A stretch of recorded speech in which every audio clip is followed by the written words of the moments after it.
to Getting Down to Business. I'm Jill Brown, Career and Academic Advisor with the Mooma College of Business. And I'm Ashley Curtis, Career Counselor and Internship Coordinator. Jill and I are your hosts for a monthly career podcast. We look at and connect students to the Tampa Bay partners in the area, leadership opportunities, internships, and then so much more.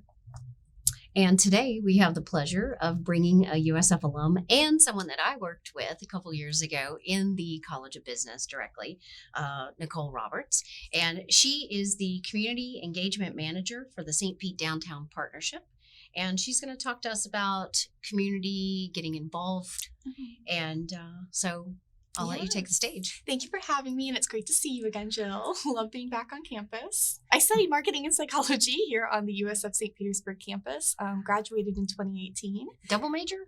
Well, marketing was my major. Psychology was my minor. Okay. Yes. I was going to say that's a lot. Anyway, aside.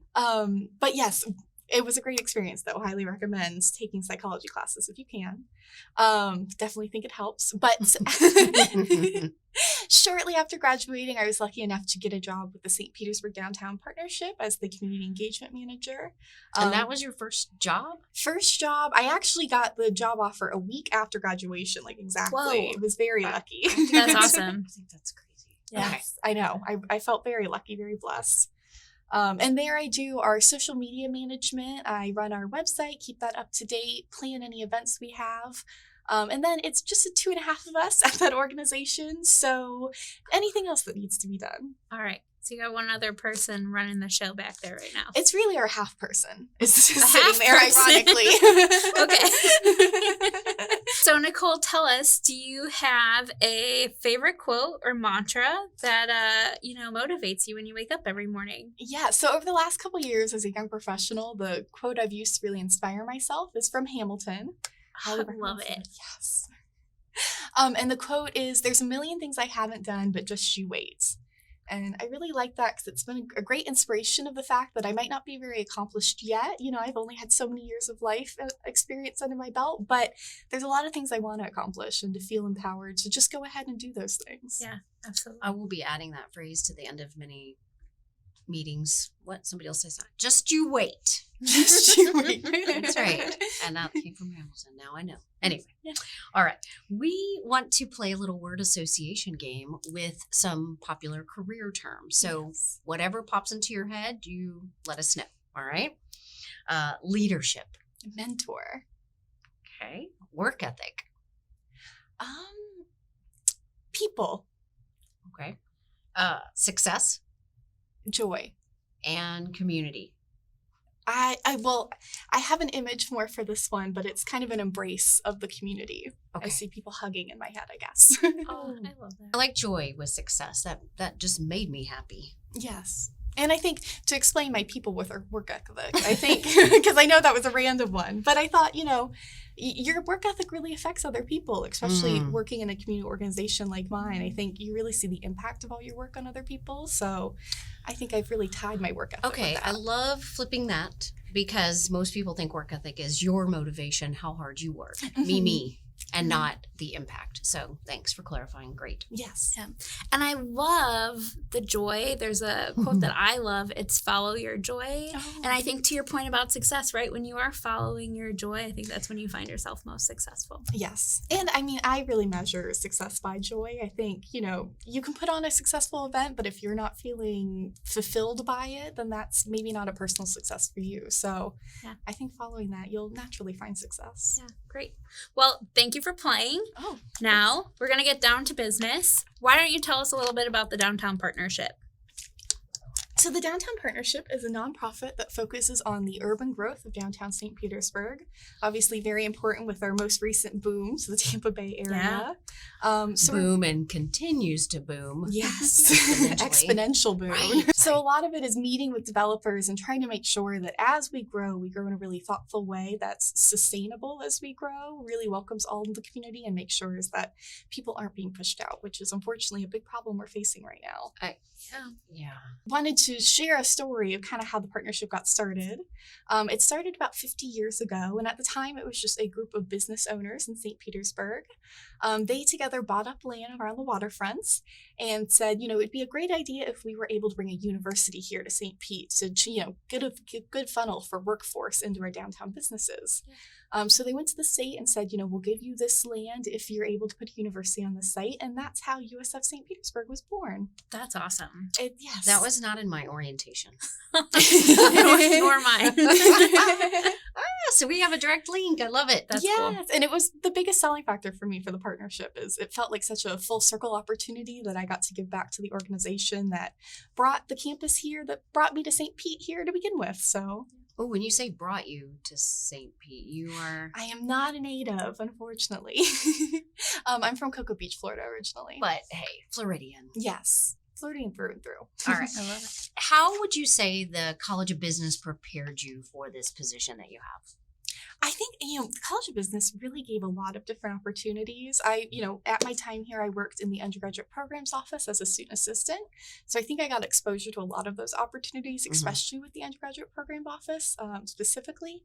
Definitely recommend any career advising you can do, any resume building and learning those skills on how to write a resume, because you will take that with you for the rest of your life. And I think that's Yeah. one of the biggest pillars to be successful, is communicating your value and your worth and accomplishments. True. And I think just the professors here are truly invested in your success. You're really able to reach out to any of them and either meet for coffee or talk about how you can start an organization or bounce ideas off of them. And at least I found while I was here that they were all very supportive and invested. Mm-hmm. And maybe that helps to, break down a wall that faculty are not up here and that you should communicate and collaborate and try to gain ideas from each other to explore I don't know, expose yourself to other things that you weren't necessarily thinking about, perspectives, what have you. Yes. And Okay. those relationships, they will help you get more connected in the community, which I think is very important in finding those job opportunities and things. But like you said, I think there's a lot of mentorship opportunities there that will allow you to grow and allow them to grow.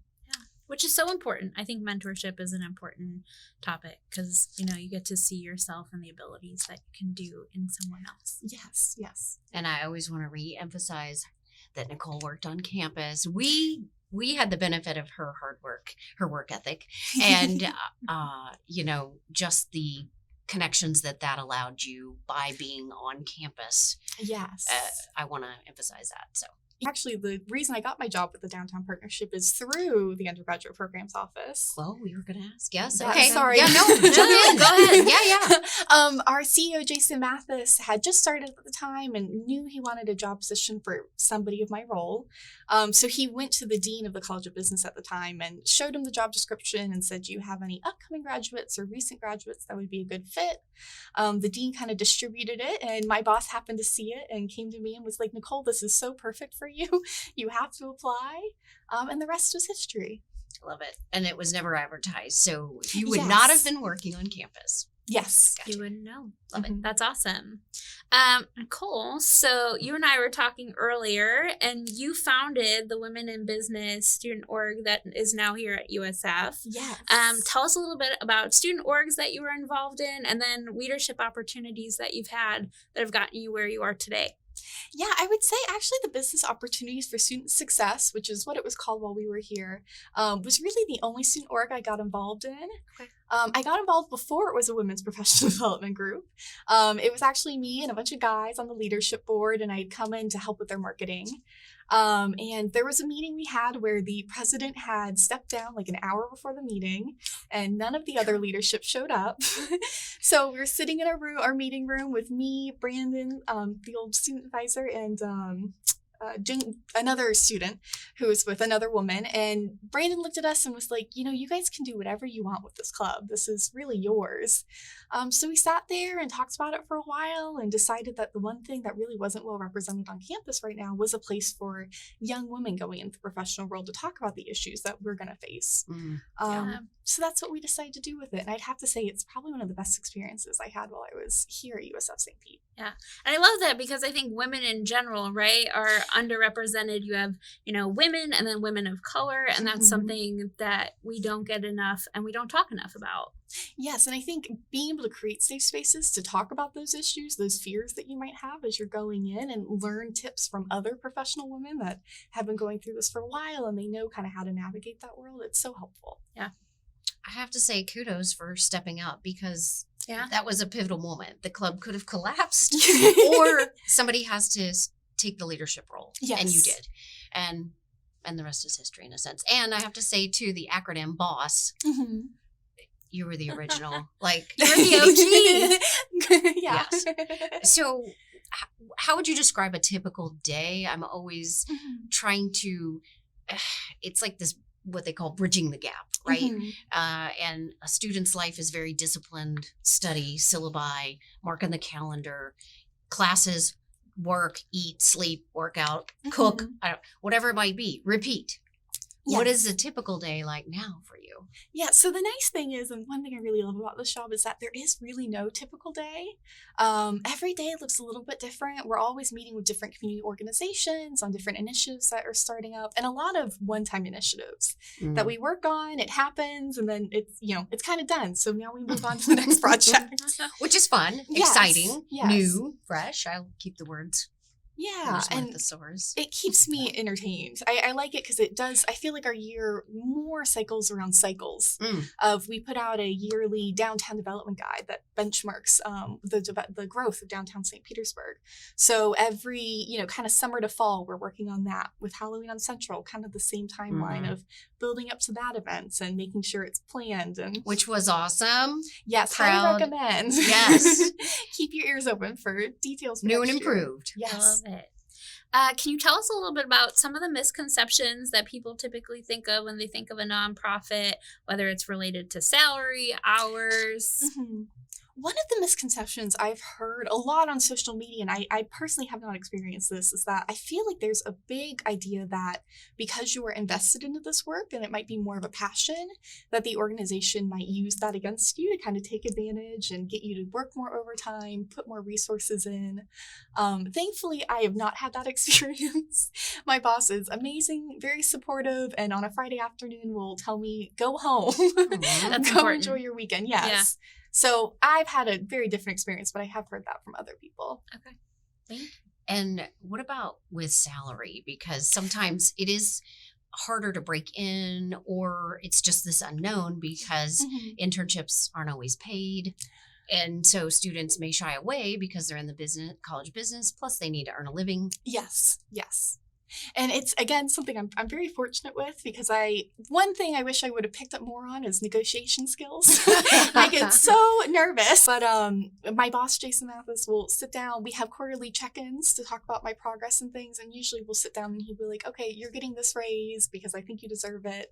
And I don't even have to ask. So it's amazing.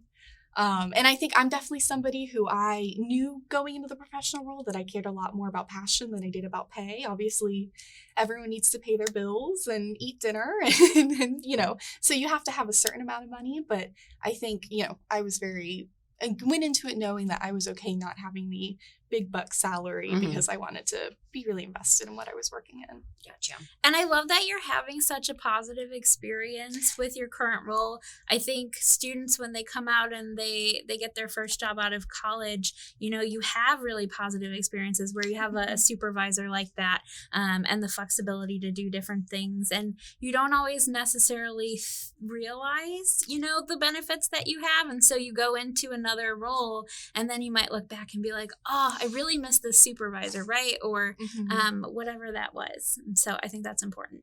Yeah, I think it's really important to really, give thanks for what the position you're in. And I think there's always kind of some benefits to any position you're in, and note on things that might not be as beneficial to you. Yeah. And I think that helps you find future jobs too that are better fits for you if what you're in right now is not a good fit. Yeah. And you did not intern with the partnership, correct? You did some other internships. Yes. Do you mind speaking about those? Yeah, so the one that really comes to mind, because it was a great experience and what I do not want to do, is I did a broadcast sales internship with the ABC Action News Group.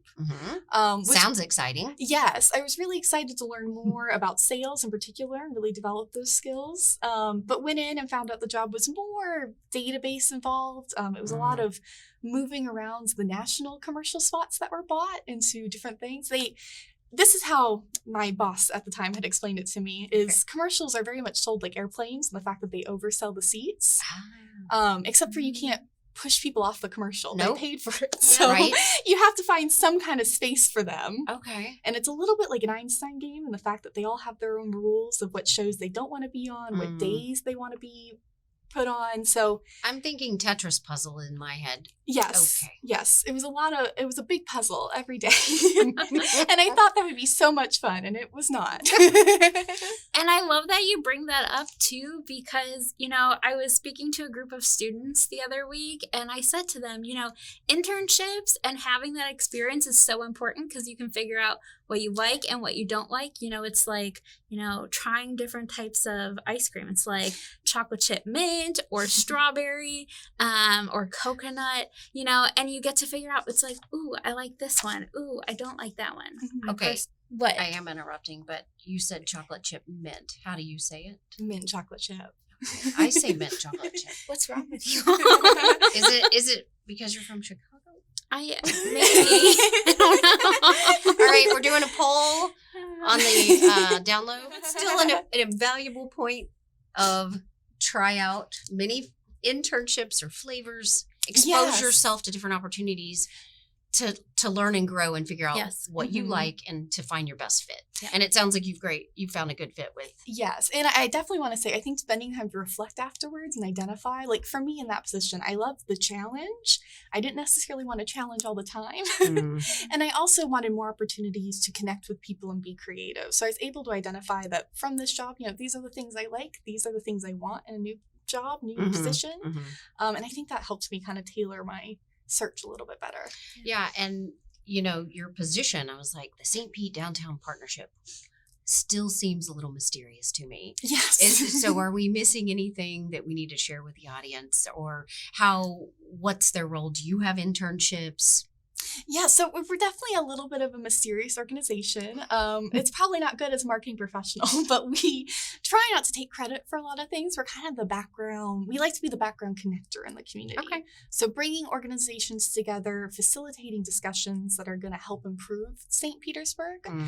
But we're not too concerned about getting our name on it or anything. As of right now, we don't have any internship opportunities available with the partnership, but you can definitely get involved in other ways. We do have an initiative called Car Free St. Pete that I'm the project manager of. Ooh, what is that? Yes, it's an initiative encouraging people to go car free in downtown St. Pete specifically. Okay. We're starting to No reason. You can barely drive. Exactly. Construction, one-way streets, scooters. Oh, Okay. with all the construction going on right now. Oh yeah. Okay. It's nuts. Yes. And there's lots of options available. And we have a committee as well. So that's one way to get involved. It's a volunteer aspect, but yes. What are some of the options you have available? So we really just have one committee. It opens on an annual basis, so we're not accepting any applications right now, but we're working to maybe create some more volunteer groups. So if you have a particular interest in transportation or things like that, definitely follow us on Facebook, Instagram, or Twitter. Okay. And reach out to me on there, and we can definitely see if we can use you in any way. Fantastic. But you mentioned too, you connect students and networking with other organizations that you have association with, correct? Yes, Okay. yes. Actually, Ashley and I were recently on a meeting Yeah. and talking about some initiatives that might be on the horizon. Okay. But we definitely try to do our best to especially connect employers to opportunities like the Innovation Scholars Program and things like that, where they can invest back into the university, because really this is such a jewel in our community. The business community especially really loves it. It's a great funnel for workforce into their business, but it also keeps downtown St. Pete lively. And we ran into two USF alumni this weekend volunteering. Oh, we did. And they own their own business. One was a marketing graduate. Yeah. I don't know her husband. Anyway. Anthropology? was it? Archaeology? I don't know. I could Analogy, be just wrong. keep going. It's Psychology. One of the ologies. Either way, they were alums and they wanted to give back. So I was thinking it's a way to give back, but they weren't sure. They were like, we're a home business. How do we have an intern? We're like innovation scholars, Yes. or be a mentor. So that's something, and maybe that could be an area or committee we could work on to help make those connections, because that's, I think a lot of people would like to connect with the university and see the benefits, but don't know how. And something I guess I'll plug right now is for the students is really one of the resources you have as a student is the fact that you could reach out to any of the business, community members on LinkedIn and say, hey, I'm a student at USF. I'm really interested in your field of work. Can we go and get coffee sometime? And I'd say probably 9 out of 10 times they'll respond and say yes. Okay, that's good, because I'll say that and I think they're completely scared, like deer in the headlights. No way, I'm not. That email, but it's not face to face. This is electronic. Yes. It's not so scary, right? It's not so scary. And you who can do it on knows? LinkedIn very easily. Oh, so yes, thank you for, we do recommend students try to get on LinkedIn and make those connections and do a coffee, virtual coffee even, whatever. And it'll be much more better received than if I was just like, hi, Right. I'd like to get coffee with you. Nicole, thank you so much for being here today. It has been a real pleasure having you on with us. Before we let you go, we have 2 questions that we always ask our guests. Okay. So the first one for me is, if you could go back in time and tell your younger college self, some piece of advice, what would you say to yourself? Well, I think it would be to kind of knock down those fears and take advantage of, just like I was saying, reach out more into the business community. Yeah. But the other was to really start that student organization earlier. I think I learned a lot of valuable things about public speaking, how to run a meeting. And I had started that, as a new women's professional development about a semester before I graduated. So I wish I had more time to see that develop, bring more people in, and work on how to pass off leadership as well. Because Did you say something else though too with those I 3? think those are the 2 things. Okay. But public speaking is one of the scariest things, and everybody avoids that speech class. It's required until the dead end or the professional writing. And those are really 2 of the probably most useful courses in the sense of your the holistic approach of your job. Anyway. And I have to say, at my position at the undergraduate programs office, I did a lot of class visits where I'd go and talk about our programs. And that was a great way to kind of break down those fears as well. Because I was very nervous. I remember in my speech class, I would get sick to my stomach before speeches. But it's hard. More practice, you get more used to it. Yeah. And practice. And a good place to practice too is a job fair. yes. Shameless plug for that. Because, and like you said, that was the piece of advice, to go back. If you could do it sooner, practice more, take those risks. But at the same time, we're still scared and nervous. So maybe we have safe places to practice. That's what we need to promote. And I think to your point, Jill, job fairs, I always say to students, start early, right? Your first year, get that practice your first year. You might not be in a position where you're looking for an internship, but the more practice you get, when you actually get to your 3rd and 4th year where you're actively looking for an internship or a job, that's you'll be more polished at that time. Yes. And that's, I think too, if you have the mentor or someone you're communicating, that helps you automatically. You're paired up with someone, you're going to speak with them. It trains you and it makes it way more comfortable. Yep. Cool. Oh, I was question 2, and that's, what's the best way? We kind of jumped into this a little bit. How can students connect with you? Yes, so I'm on social media for both accounts, but definitely say if you definitely follow the Car Free St. Pete account. It's on Facebook, Twitter, Instagram. Partnership is also on Facebook, Twitter, Instagram, and LinkedIn for professional queens out there like me. Or bosses. Yes, the bosses. So you can definitely reach out, direct message to the account there, and I will respond. But also, if you want to email me, my email is Nicole, Nicole, at stpetepartnership.org. Awesome. So speaking of social media, our listeners can head to our USF MUMA social media channels on Facebook, Twitter, Instagram, and LinkedIn for our link to our podcast. Make sure you subscribe. Thanks again. Thanks for having me. Thanks, Nicole. That concludes another episode of Getting Down to Business, brought to you by the Kate Tiedemann School of Business and Finance in the MUMA College of Business. Tune in every month for more career tips and expert industry advice.